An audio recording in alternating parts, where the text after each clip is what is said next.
right, and we're back with another episode. Joining me today, Robert Adam. How's it going? It's great. How are you, Cody? I'm doing fantastic. It's been a long day, as we were already talking, but we're here now, so let's get her going. Yeah, let's do it. What are we going to talk about today? Well, for starters, tell us a little bit about yourself and where you come from. Yeah, I originally am from Bonnyville, Alberta. I'm kind of like a northern central Alberta boy. Raised up there, born in Vermilion, Alberta, though, little known fact. And then now I preside in Crossfield, Alberta. Most obviously spending most of my time these days doing music in Calgary. So that's kind of the home base there. And I've gotten to be known as the Dream Angel Cowboy of Calgary or the Rhinestone Cowboy of Calgary. Really inspired by 1970s country music style and fashion, as well as 70s country sounds. And obviously a queer person in country music, which there seems to be a lot of us popping up more, which is freaking awesome because I really do feel like country music itself is adding a little more flavor to the mix. We're starting to want to hear different perspectives on rural upbringing, so it's really exciting to see.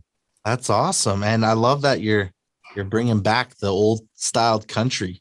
Yeah, I think it's so important. Like, man, that country back then was like they just went so extra with everything. They're like they would always have these big like string sections and large band arrangements, and like it just was wonderful. And it has a timeless sound to it, that era of country too. And I feel like we can come back to that a bit. I don't think anyone will be mad about that. Oh, I don't think so. I think people will enjoy it more, to be honest. Mm-hmm. Yeah, and I feel like the younger generation, Gen Z, they really like vintage sounds as well. So like for the newer generation, like I believe like a lot of people who aren't even really interested in country music right now might be brought over to the dark side of country music by playing with these little flavors. So we'll see. See what happens. Yeah. Yeah. Perfect. Now, music isn't the full-time job. Yeah, I know you used to be a heavy-duty mechanic. I did. Yes. I went to school to be a heavy duty mechanic. I graduated with honors from SAIT. I did really good. It was an awesome program. My professors were awesome. Just couldn't nail down a job because I don't look like the average mechanic. And I think I scared a lot of those employers away, but that's okay. Casey Musgrave said it best: if you can't beat him, it doesn't mean you should join him. So actually, I'm going to hair school right now, just to get the cash flow in, build a career for myself that's flexible, that I can make my own hours, and fund all those albums and the photo shoots and the tours and all of that. So that's been a really, I have to say, hair school is 5,000 times more intense and stressful than heavy duty mechanic school ever was. Wow. For anyone who says that hair is like not a serious career, like mechanics is like a breeze compared to like hair school. It's like, it's intense. Really? So, I wouldn't have guessed it. I'm not gonna lie. It's like it's hours and hours of drills and work, and like you're there's just so many skills you need to develop in such a short amount of time. And with heavy duty mechanics, everything was so chill. I feel like even in class, it's like, oh yeah, we're gonna spend 3 weeks just fixing this one part of this cat engine. But in hair school, it's like, do this freaking angle cut and do this layers, and we're having a test on that next week, even though we touched on it in 2 weeks. I think it's the adaptability that's the hard part of it. And like, even when you go to a hairstylist, I started thinking about this the other day, they deal with all kinds of people with all different hair types. They get shown all sorts of pictures of what people want that's realistic and very unrealistic, and they got to somehow take all of those like different options and stuff and basically customize the cut for each person. And they have like sometimes 10 clients a day. So just learning that it's not as easy as I thought it would be, but I actually really enjoy it because I like a good challenge. Amazing. That's awesome. Well, I mean, enjoying it, that's the main thing, I guess, right? Mm-hmm. Yeah. Awesome. So true. All right. So us talking about you kind of taking country back to the old times. Mm-hmm. How would you describe your music to someone who's never heard you before? Hmm.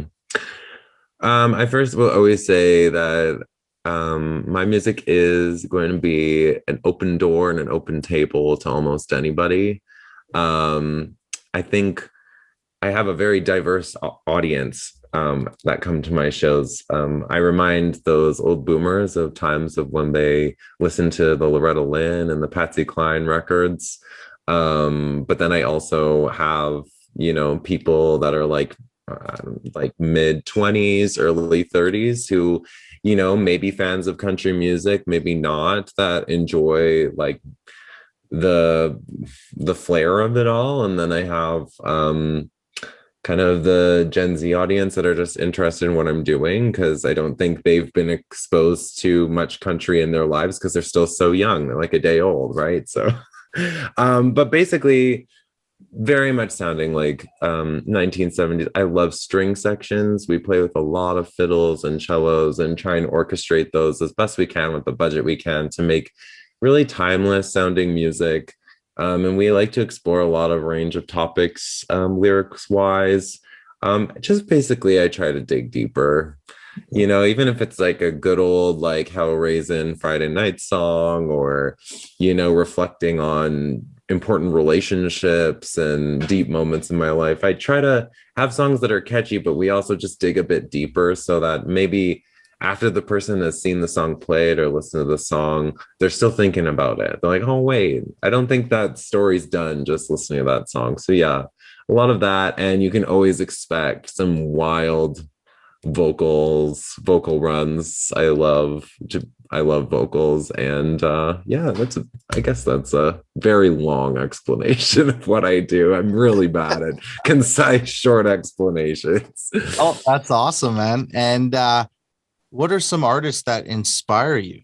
Mm. I definitely am inspired by the Queen, Casey Musgraves. I think she really inspired me to feel comfortable just going after country. I feel like growing up, it was definitely not an option for a person like me. Like, I didn't think it'd be an option. And I remember it was like 2013, and I was on the way to college for the first time. That was a long time ago. We don't want to talk about how much time has passed since first time college. And her song Follow Your Arrow came on the radio. And I listened to the lyrics. I'm like, what was that she just said? Like, did she just say that like on commercial country radio? And for those who don't know, that song is basically a very inclusive song about just be who you want, do what you want, because people are going to judge you anyway, probably. So you might as well just do what you do best, and that's yourself. And the song became so wildly popular, and she really started her own culture within country music of, kind of opening up the spectrum of what people are willing to listen to in the country texture for sure. And then I've always been influenced by the oldies like Patsy Cline. I really love Glenn Campbell a lot. Loretta Lynn, as I said before, Johnny Cash, Willie Nelson. I love Willie Nelson like quite a bit. Um, I love Miranda Lambert too, like for more modern. And for my like Canadian goddess, it would be Tennille Towns. I friggin' love Tennille Towns. Like, Yeah. man, she's so good. She's Like, killing it out there. Like, I know. She's just showing all of us like youngins of the Canadian industry that like you can go wherever you want and be successful. And like she's obviously worked so hard, but like, man, she's so awesome to look up to, I think. And her music's fantastic. sure. And so what's been the best advice that you've been given in your you still follow? Oh man, I've been given a lot of advice over the past year. I would say don't be afraid to ask for help in the country music industry. I very much felt when I first started being introduced into the Alberta country scene.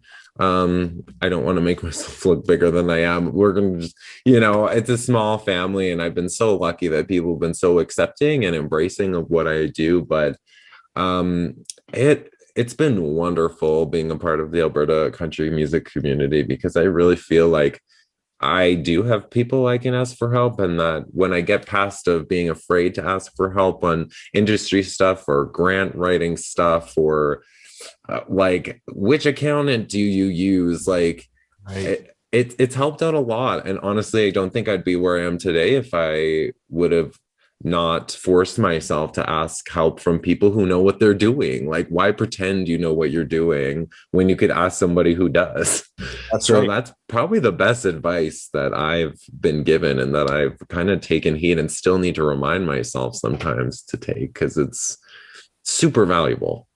Absolutely. And I think it's great advice. Actually, no one's, I think, ever said that to me Oh, really? for their advice thing. Cause it's kind of like, I find that this community in Alberta, like, they're just so welcoming. They're willing to help Mhm. there, so I agree with all of that, yeah, don't be afraid. Cause I think the help is there.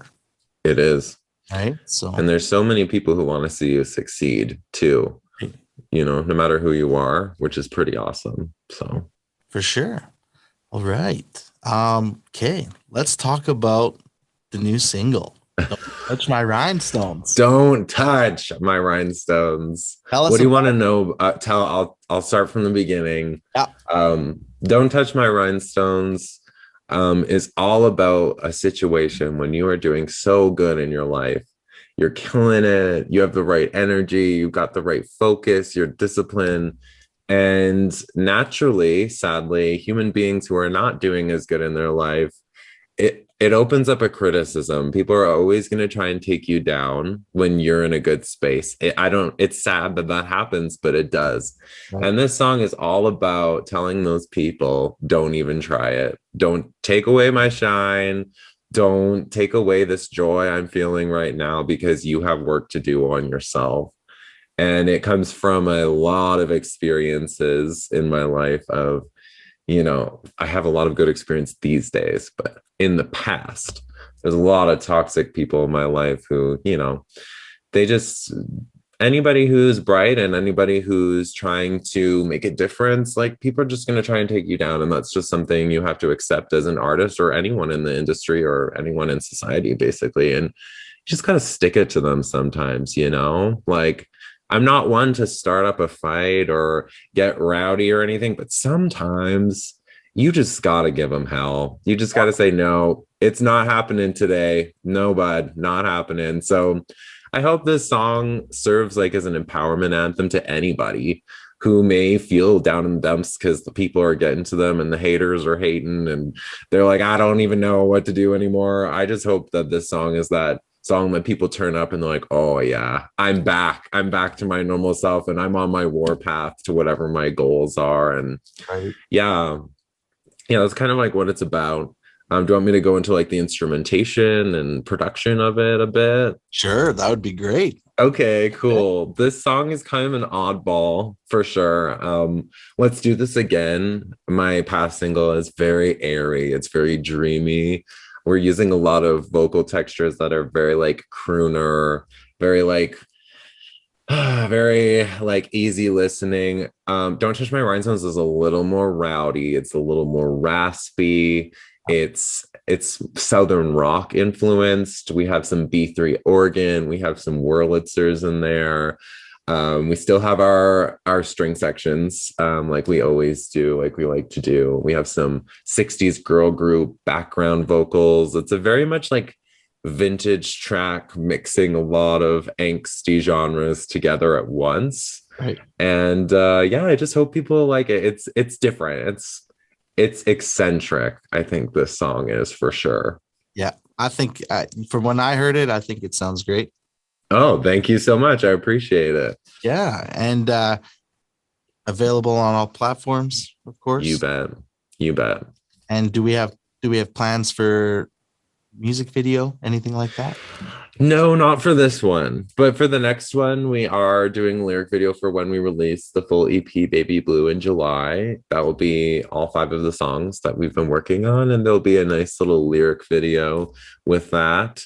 And then when I have a huge budget, I will do a full music video, because I don't want to do a music video unless I have the budget to make it look just crisp. Just perfect. Yeah. Just perfect. Yeah. No, fair enough. With COVID and all the craziness going on, you have some shows lined up people can look forward to. Yeah, obviously my Project Wild showcase on the 25th. Actually, wait, they can't buy tickets to that. That's rude of me to mention that. But yeah, I do have that show coming up, which is obviously a big show. Can't mess that one up. I also am playing downtown Calgary for a festival called Chinook Blast. We're playing a big outdoor show in Olympic Plaza. That's at 4 p.m. on the 12th. We are playing South Block Bar and Grill on February 18th. I'm playing the Blind Beggar on February 20th as well in Calgary.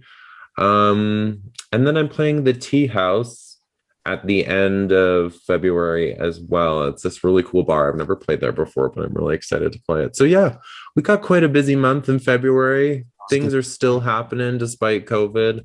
COVID isn't going to see us cry over here, that's for sure. But yeah, feeling blessed for sure. For sure. Was COVID kind of tough on the music scene for yourself? You know, I think COVID was awful for a lot of people, and I'm sad that so many people were so negatively affected by it. I am thankful for my experience with COVID because COVID was a time for me to kind of take a break from the very hectic life that I was living before, because I love to just go and stay busy, stay hustling. But it was good because there was nothing going on, and I started to make my own clothing and really started to sew, and that was like a really important step for me. I feel creating all these new outfits that I couldn't really find on the rack, but I had in my mind.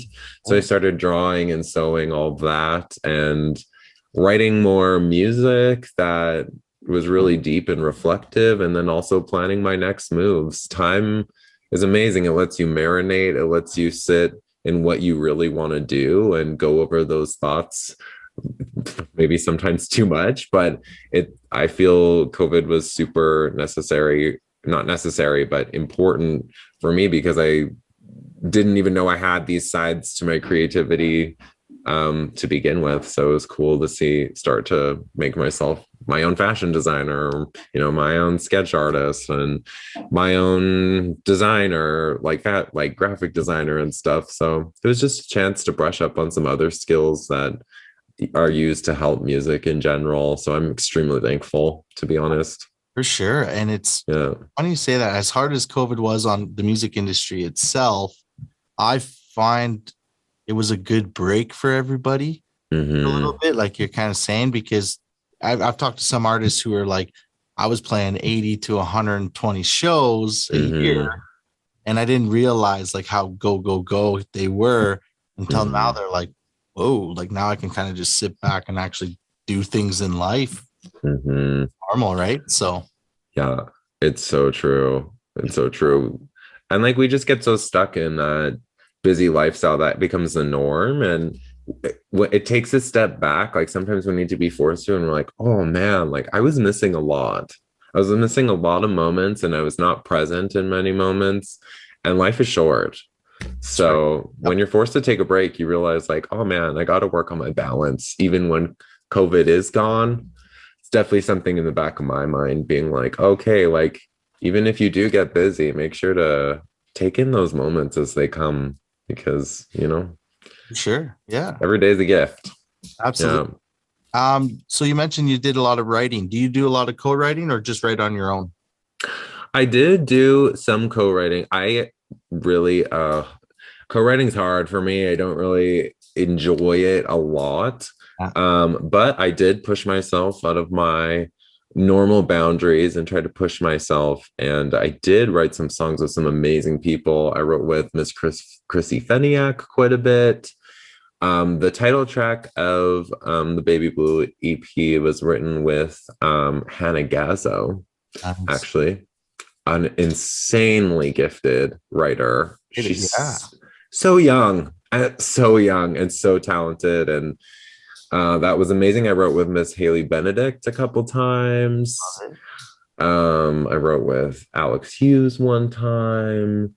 Um, I'm sure I'm missing some, but I really oh, and Liz. I don't know if you know Liz. You know Liz, yes. Amazing. Got to co-write with her as well. Super fun. Yeah, just it was great because I feel like I actually really didn't know many of these people. I saw them once at the CMAB Awards, Yep. and that was it. But over COVID, I feel like I actually built some solid friendships with people just because we would Skype and write. But then it turned out that we wouldn't even write; we just chat the whole time. But Yeah. that in itself is just as valuable, I think, to me. So yeah, it's been. Have you felt that way too, where like you've kind of been like people off social media, but because you've had to sit on Zoom meetings and like approach people and you've got to know people in a different way than you would if it wasn't COVID? 100%. Because there's even some people that we're always liking each other's posts or commenting and stuff. And then, yeah, we finally met on Zoom and it was just like, it's like we didn't, we were like friends already. Like we knew Yeah. to an extent. Yeah. So I found it was great. And when I started all this stuff, I hated the Zoom stuff. Yeah. And now I think it's been a blessing because now I get to meet people from across the country. So even let's talk CCMAs. I go to CCMAs and now I know so many more. 100%. Fantastic, right? Yeah. So yeah, man, I find it's I find it's great. Are you excited that the CCMAs are in Calgary this year? Yes. Coming year? Same. I wanted to go to last year's, but I was Yeah. I don't know if it's worth it. It's expensive. It's this. It that. is. Now it's a 3-hour drive for me. Easy. Yeah. Yeah. So. Yeah, I know. I was definitely planning on going to the next one, and I thought the next ones were still in Ontario. And I'm like, oh, I got to save a lot of money for that. Like, man, flights across Canada are not cheap. But I was so overjoyed to hear it was in Calgary. I was like, yes, they're back in the West. That's right. Are you attending the CMAB? Yes, I definitely will be. Awesome. I went for the first time in I think 2019, like right before the pandemic hit. Yep. And I at first didn't want to go actually. It was Mariah Stokes who convinced me. She has been a freaking amazing mentor to me, I would say. And she kind of took me under her wing and she's like, you need to go to the CMAB Awards. I'm like, they're not going to like me there. They won't want anything to do with me there. And she's like, no, you're coming. And I'm like, I don't know about that. And she kept on pestering me. And I finally went and it was absolutely amazing. Like everyone there was so wonderful. And like, man, we've got some top level artists in Alberta. So much freaking talent. Like, it's insane how much talent we have for such a small area. So just to see everyone perform and the gala dinner and the award show and to see people I know like on that big stage performing and even the open mic night. I think they had that on Friday or Saturday night. Yeah, it was wonderful. Yeah, but I definitely will be going this year. I need to have that same experience again because I just loved it so much. Are you going? I'm assuming. Absolutely. Yes. Yep, I will definitely be there. Yeah. So it should be good. I think we're all eager to get there. Yeah. That hotel is going to be booked up in like 3 seconds. People like, you name the date when the tickets goes out, we're booked. We're done. Yeah, exactly. Perfect, man. All right. I think the last thing, let everyone know where they can find you on social media. Yeah, you can find me on social media under the what is it called? Handle at Robert Adam Music. And if you are interested in looking at more of my shows or whatever, I do have a schedule on my website, robertadammusic.com. Super easy. If you want to reach out to me and just send me an email too, it's robertadammusic@gmail.com. I try to keep it as simple as possible because my brain is already scattered as it is. So I just try to keep it easy because I imagine other people's brain must be as scattered as mine as well. So yeah, that's where you can find me. And like, Cody, thanks so much for having me. I really appreciate it. Like, I think this is our first time ever talking face to face. I think I've definitely heard of you multiple times, but same here. Very nice to meet you. And thank you so much for having me on your platform. I really appreciate it. Absolutely. I thank you for taking the time. Oh, that's easy. Chat. Yeah. Yeah, anytime. And I'm sure we'll cross paths at some point. I mean, I'm in Calgary a ton at shows and stuff. So yeah, at some point we've got to cross paths. If not, CMAB Awards, I guess. Oh yeah. I'll see you there. Yeah. I will see you there. Cool, man. All right. Well, stay in touch and we'll talk soon. Okay, sounds good, Cody. You take care now. All right, you as well. All right, bye now. Yeah.